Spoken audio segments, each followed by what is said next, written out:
श्री देव नारायण भगवान की जय।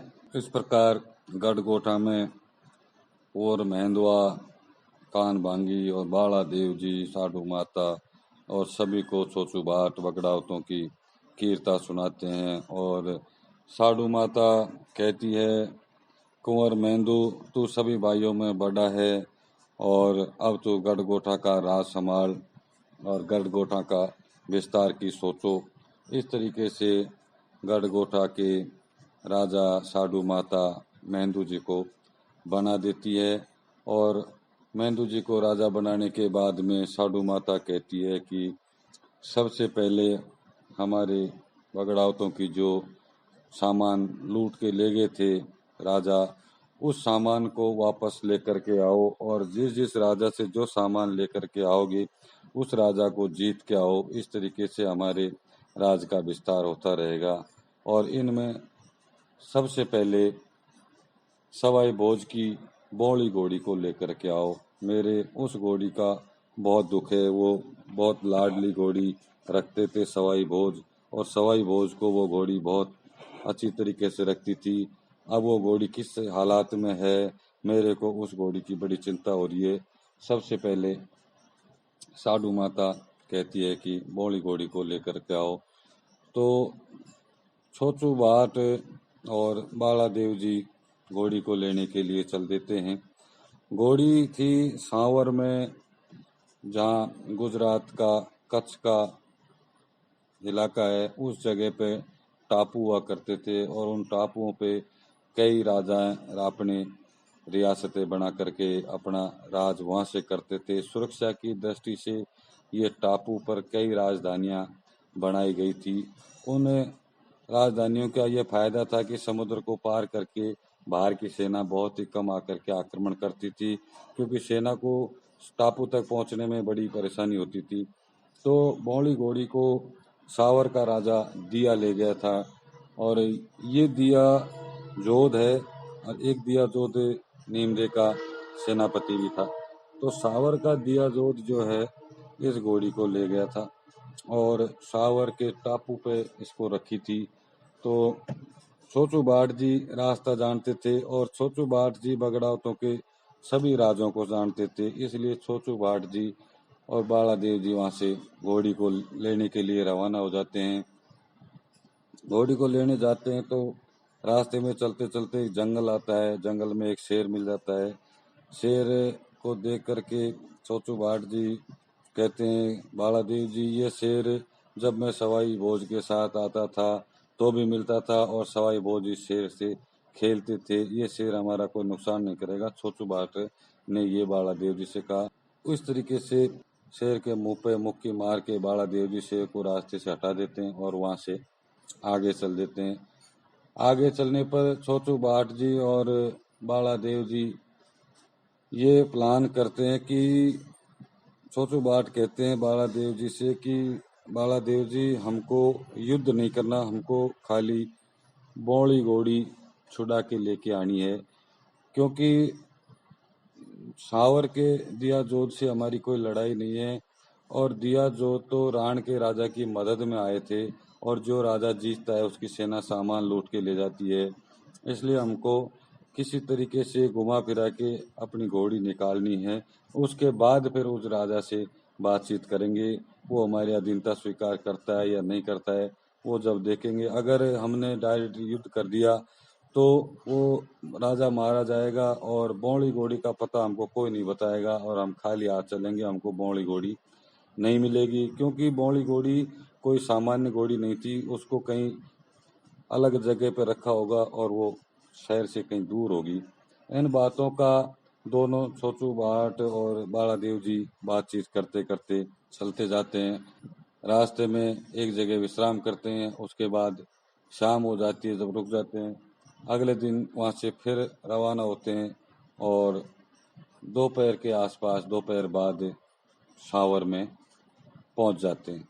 और सावर में पहुंच करके बाला देव जी छोचू बाट को कहते हैं कि बाबा बाट जी आप जो है किसी युक्ति से सावर के दिया जोध को अपने महल से निकाल के बाहर ले आओ। यहाँ लेके आओगे उसके बाद फिर मैं सारी बात संभालूंगा। छोटू बाट अपने थैले में 2 तीतर रख लेते हैं, क्योंकि उस समय में झूठ नहीं बोलते थे। और छोटू बाट को ये उम्मीद थी कि मेरे को सावर का राजा पहचान भी सकता है और नहीं भी पहचान सकता है। अगर वो पहचान जाएगा तो मैं इन तीतरों के जीव की सौगंध खा जाऊंगा कि ये मेरे जीवों की सौगंध में छोटू बाट नहीं हूँ। इस आशय से वो 2 तीतर अपने झोले में रख लेते हैं और छोटू बाट सावर के महल में रवाना हो जाते हैं। सावर के महल के नीचे जाकर के वो जोर से आवाज लगाते हैं कि कोई राजा हमारी मदद करने के लिए तैयार है क्या। इनके 2 कारण थे जोर से आवाज लगाने का। ये भी था कि छोटू बाट की आवाज को अगर बौड़ी घोड़ी सुन लेगी तो बौड़ी घोड़ी जरूर बोल जाएगी। तो छोटू बाट इस तरीके से आवाज लगा रहे थे कि राजा सुनेगा तो राजा बाहर आ जाएगा और घोड़ी सुनेगी तो घोड़ी बोल जाएगी, तो हमको घोड़ी का पता लग जाएगा। छोटू बाट की बरदावली गाने की शुरू से आदत थी, सवाई भोज की हमेशा वो गाथा गाया करते थे, तो वो घोड़ी छोटू बाट की आवाज को जानती थी। इस तरीके से महल के बाहर जाकर के आवाज लगाते हैं। फिर उसका कोई जवाब नहीं मिलता है तो छोटू बाट दरबार में पहुंच जाते हैं और छोटू बाट दरबार में पहुंच करके राजा से कहते हैं कि हमको मदद की आवश्यकता है राजा, हम मदद मांगने आए हैं आपसे। एक मेरे साथ राजकुमार है, हम सूर के पीछे शिकार खेलते खेलते आपके राज में पहुंच गए और वो सूर जो है टैम का तालाब है, उस तालाब पे कहीं गायब हो गया और उसकी निगरानी में राजकुमार खड़ा है और आप हमारी मदद करो और उस सूर को मरवाने में आप हमारी मदद करो। इस तरीके से छोटू बाट दिया जोत से मदद मांगते हैं। छोटू बाट की आवाज को घोड़ी सुन लेती है। घोड़ी ऐसी जगह उन्होंने बांध रखी थी, चारों तरफ पहाड़ थे और एक तरफ उसका रास्ता था। उस रास्ते पर भी 15-20 फीट की ऊंचाई तक उन्होंने दीवार चुना के उसको बंद कर दी थी। वो घोड़ी को ऊपर से फेंक करके घास डालते थे और ऊपर से ही पानी डालते थे और उसके चारों पैरों में 1.25 मन के लोहे की सांकल लटका रखी थी और उसके गले में भी सांकल लटका रखी थी। तो बाबा बाट जी की आवाज घोड़ी तक पहुंच गई और घोड़ी उस जगह पे उछल कूद मचाती है और उस वहाँ के जो उसको चरवाने वाले थे, घुड़सवार थे, वो चिंतित हो जाते हैं कि आज घोड़ी कैसे व्याकुल हो रखी है। घोड़ी उन सांकड़ों को ले लेके उछल कूद मचा देती है। बाबा बाट जी तक घोड़ी की आवाज नहीं पहुंचती है, पर लेकिन घोड़ी बाबा बाट की आवाज को सुन लेती है। उधर राजा के दरबार में जाकर के छोटू बाट कहते हैं कि कैसे राजा हो, एक बाहर से आदमी मदद के लिए चिल्ला रहा है और आप उसकी बात को सुन ही नहीं रहे हो। तो दिया जोध का कहता है कि कौन सी धरती से आए हो आप मानवी, और कौन सा आपका गांव है, कौन सी आपकी रियासत है और कौन सा आपका दरबार है और किस बात की मदद आपको चाहिए।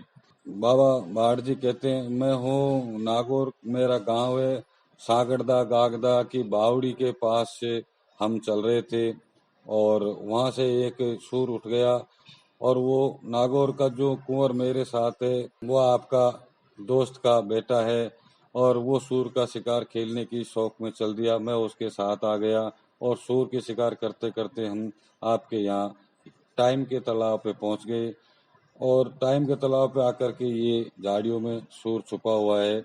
अब शाम होने जा रही है, इसलिए मेरे को नागौर के कुंवर ने आपके पास मदद लेने के लिए भेजा है कि 2-4 घोड़ा के सवार लेकर के आओ, तो चारों तरफ से सुअर को घेर के मार लेंगे। इस तरीके से दिया जोध से छोटू बाट बात करते हैं। दिया जोध का कहता है कि बाट जी मेरे को आपकी आवाज बगड़ावतों के बाट जैसी लग रही है, आप मेरे को छलने आए हो और नागौर का मेरे दोस्त का बेटा अगर आता तो वो बेटा मेरे पास सीधा आ जाता, आपको क्यों भेजता, और नागौर का जो मेरा दोस्त है उसका बाट तो अलग है। तो छोटू बाट जी कहती हैं कि मेरे जीव की सौगंध है। जो छोटू बाट ने जीव 2 जो तीतर रखे हुए थे अपनी झोली में उनके ऊपर हाथ रख के सौगंध खाता है कि दिया जोध का आपको मिले 12-13 वर्ष होगी और मेरी उम्र ढल गई और आपको भी हमको मुलाकात हुई, काफी समय हो गया। मैं नागौर के राजा का ही भाट हूँ और आपको मैं सौगंध खा रहा हूँ, इसके बाद भी आपको विश्वास नहीं हो रहा है। तो दिया जोत का भाट जी से कहता है कि भाट जी, आज मेरे बच्चे की बारात गई हुई है, मेरा बच्चा है उत्तम सिंह, कुंवर उत्तम सिंह की बारात गई है, मेरी सारी सेना घुड़सवार सारे घोड़े बारात में गए हुए, मेरे पास तो हाथी हाथी हैं और मैं खाली एक अकेला यहाँ बचा हुआ हूँ।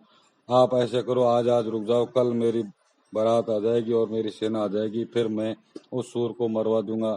सोचू भाट जी फिर उसको ताना देते हैं कि एक सूर की शिकार के लिए आप सेना का इंतजार करोगे, आप तो कोई घोड़ा लेकर के चलो और हमारे कुंवर की सूर की शिकार में मदद करो।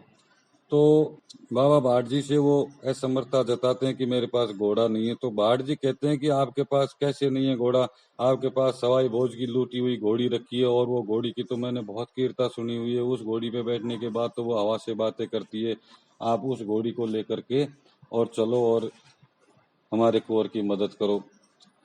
इस तरीके से भाट जी की बात सुनते ही दिया जोत के बात और बहम हो जाते हैं कि दिया जोत का कहता है भाट जी से, भाट जी आप बगड़ावतों के भाट हो, आपको कैसे पता कि बौड़ी घोड़ी इतनी तेज दौड़ती है और ये ऐसे करती है, नागौर के आप भाट बता रहे हो अपने आप को, बौड़ी घोड़ी की कीर्ता गा रहे हो, आप बगड़ावतों के भाट हो, मानो या मत मानो, और आप मेरे साथ कोई धोखा करोगे।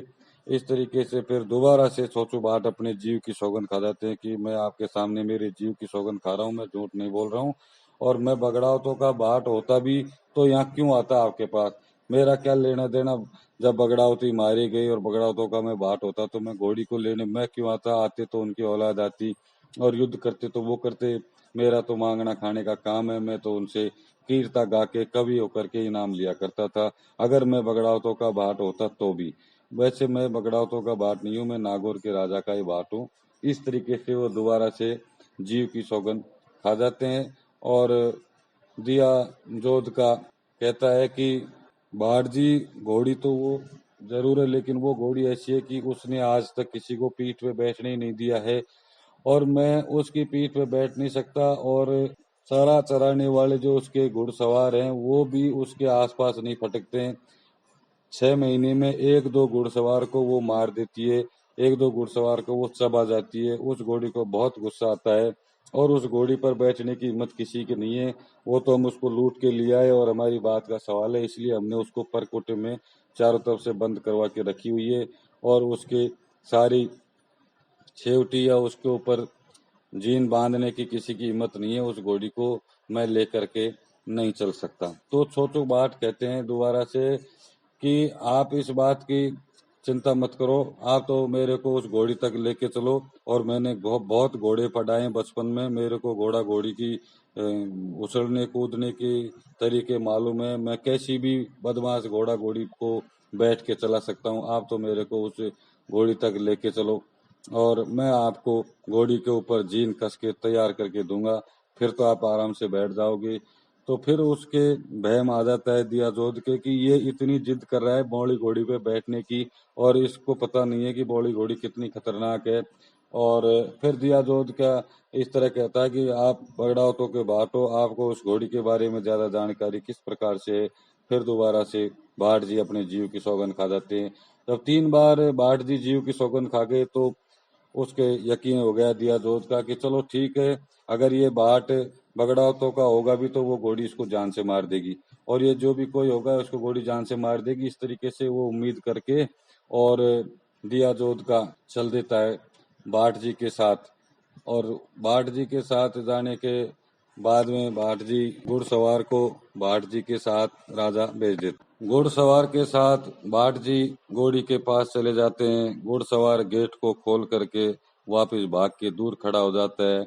उधर भाट जी अपनी बीणा बजा करके और बगड़ावतों की कीर्ता गाने लगते हैं और बौड़ी घोड़ी से कहते हैं कि भवानी, बहुत दिन में आपके दर्शन किए हैं, सवाई भोज की तू घोड़ी है, कहाँ छोड़ के आ गई तू सवाई भोज को, और क्या तेरी छलांग लगाने में गलती हुई, क्या तूने युद्ध के मैदान में कमी कर दी, क्या तू युद्ध के मैदान में थक गई थी जो सवाई भोज को मार करके यहाँ गुलामी में आकर के दीवारों में बंद हो रखी है।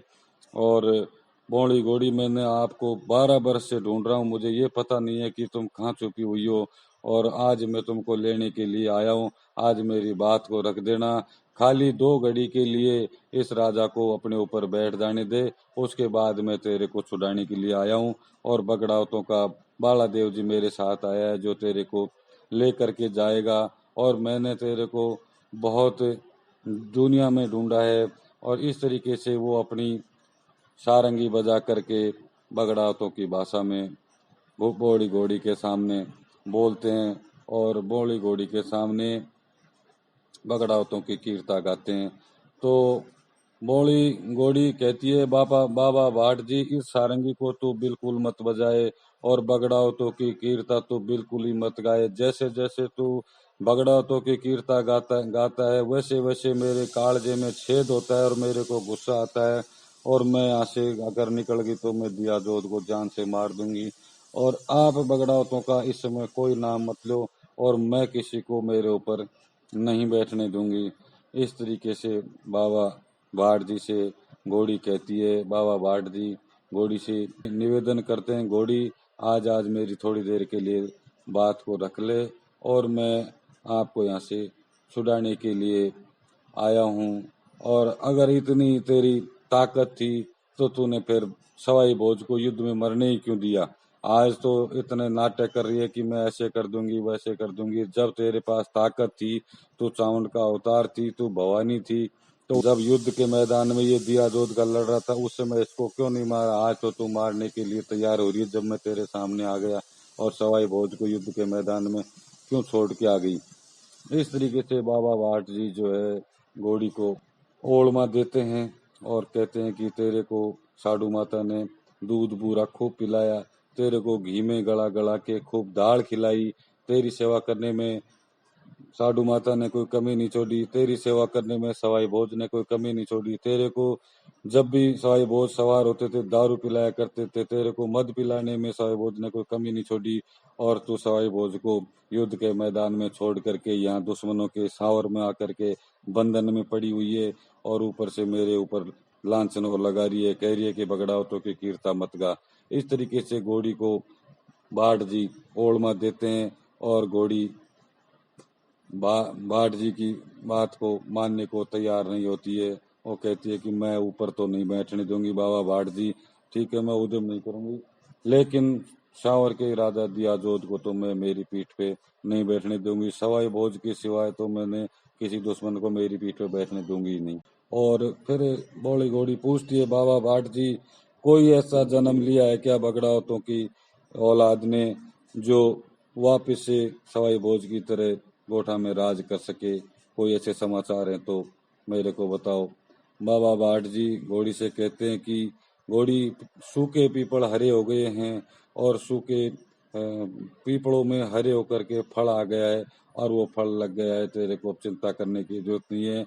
गढ़ गोठा में बाला देव जी आ चुके हैं, तीनों भाई इकट्ठे हो गए हैं, और मेंदू वहाँ का राजा हो गया है। और अब इस समय आपको लेने के लिए बाला देव जी टैम के तालाब पे खड़े हैं। अब तू ज्यादा समय मत लगा और मेरे साथ चल, और थोड़ी सी मेरी बात मान ले। थोड़ी देर के लिए दिया जोत को तेरी पीठ पे बैठ जाने दे, और तेरी पीठ पे बैठ करके बाला देव जी तक पहुंच जाने दे। उसके बाद बाला देव जी तेरे को छुड़ा के ले जाएंगे। इस तरीके से भाट जी समझाते हैं, और भाट जी समझाने के बाद में घोड़ी फिर गुस्सा खा के कहती है, बाबा भाट जी, मेरे को 12 वर्ष हो गई यहाँ भूखे मरते हुए। सारी गर्मी के दिनों में गर्मी सहन करती हूँ, सर्दी के दिनों में सर्दी सहन करती हूँ, बरसात के दिनों में बरसात सहन करती हूँ। खाने को एक टाइम दिया जाता है, दारू पिए मेरे को 12 वर्ष हो गई। इस राजा ने मेरे को इतना दुख दिया है, मैं इस आदमी को अपने ऊपर नहीं बैठाऊंगी। फिर भाट जी कहते हैं कि अब तो भवानी चामुंड की अवतार बौड़ी घोड़ी, मेरी एक बार बात माननी पड़ेगी, और नहीं तो मैं तेरे को छुड़ा के नहीं ले जाऊंगा, मैं तो वापिस जा रहा हूँ। और आज ऐसा करता हूँ, मैं तेरे को दारू पिलवा देता हूँ, और दारू के नशे में ही बैठ जाने दे, थोड़ी देर की बात है, उसके बाद हम तेरे को छुड़ा के ले जाएंगे। इस प्रकार बौड़ी घोड़ी को समझा करके बौड़ी घोड़ी नहीं नहीं करते करते बात को मान लेती है, और चोचू बाट बाहर आ जाते हैं। बाहर आकर के राजा से कहते हैं कि राजा, घोड़ी को मैंने चढ़ के देख लिया है, घोड़ी मेरे को बैठने दे रही है, लेकिन उसको थोड़ी सी अगर दारू पिला देंगे तो वो थकी हुई घोड़ी है, बूढ़ी घोड़ी हो गई है, वो थोड़ी चलने लायक हो जाएगी। अगर उसको दारू नहीं पिलाएंगे तो आप सूअर का शिकार भी उसके ऊपर बैठ करके नहीं कर पाओगे, क्योंकि वो तो घोड़ी बुढ़ी हो गई है, बंधी बंधी, और आपने उसको चारा ही नहीं चराया, वो तो बहुत कमजोर हो रही है। इस प्रकार से भाट जी दिया जोत को कहते हैं और थोड़ी दारू मंगाते हैं।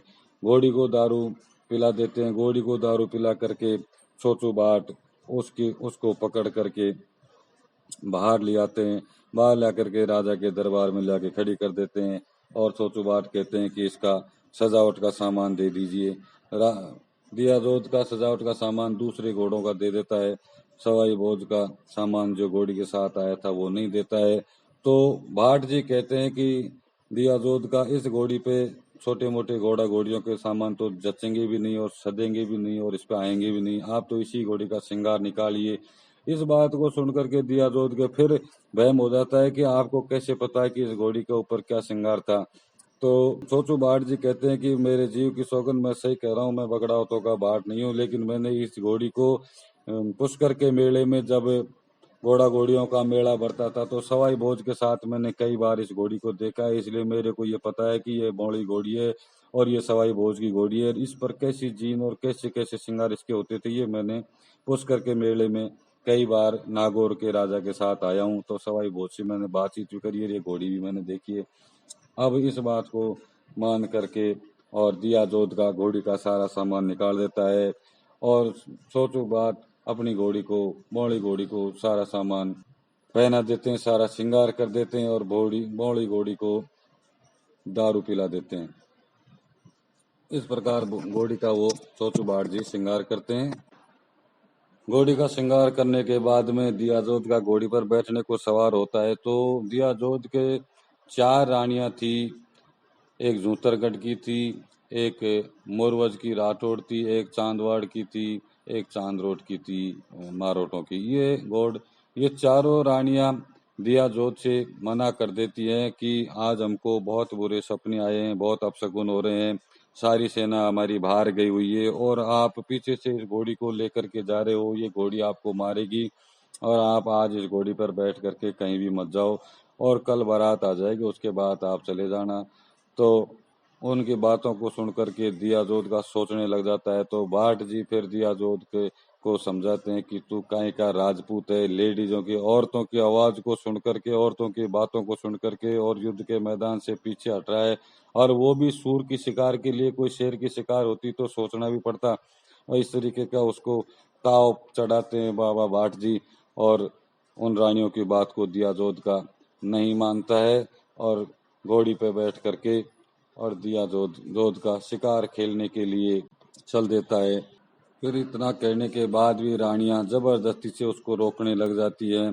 तो फिर सोचो बाट कहता है कि हमने तो तेरी बहुत कीर्ता सुनी है, तूने कभी घोड़ी पे चढ़ाई नहीं दिखा, तूने कभी तलवारी नहीं चलाई दिखती है, तेने कभी राज ही नहीं किया दिखता है और औरतों की बातों में आ जाता है, हो सकता है तेरे यहाँ औरतें ही राज करती होंगी। इस तरीके के ताना मारते हैं सोचू बाट जी।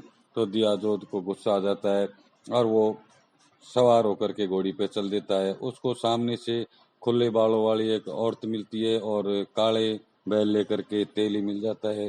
तो उसके शगुन अपशगुन हो जाते हैं। अपशगुनों को देख करके चारों रानियां बातचीत करती हैं कि ये छोचू बाट है, बगड़ावतों का बाट है और आज तो राजा बचेगा नहीं, अपशगुन हो गई। अपन अपन ऐसा करते हैं, चारों रानियां मिलके और सारा खजाना लेकर के निकल चलती हैं, यहाँ से बारात गई हुई है और नहीं तो थोड़ी देर बाद में हमको बगड़ावत लूट के ले जाएंगे। इस तरीके की बातें करती रहती हैं और वहां से दिया जोत का रवाना हो जाता है घोड़ी पर, बौड़ी घोड़ी पे बैठ करके, और पीछे पीछे छोचू बाट चल देते हैं। बौड़ी घोड़ी को लूट करके ले गए थे तो उसके पेट में बच्चा था और वो ये घोड़ा होता है। वो घोड़ा भी वहां गया हुआ था सेना के साथ में, इसलिए बौड़ी घोड़ी छोचू बाट से कह देती है कि मेरे बच्चे को भी लेकर के चलना है। तो छोचू बाट बौड़ी घोड़ी को पहले आश्वासन दे देता है कि बिल्कुल लेके चलेंगे। इस तरीके से बौड़ी घोड़ी दिया जोत को अपनी पीठ पर बैठने देती है और वहां से रवाना होती है। इससे आगे बाला देव जी के और दिया जोत के युद्ध की मैं अगले एपिसोड में बताऊंगा। जय श्री देव नारायण भगवान की।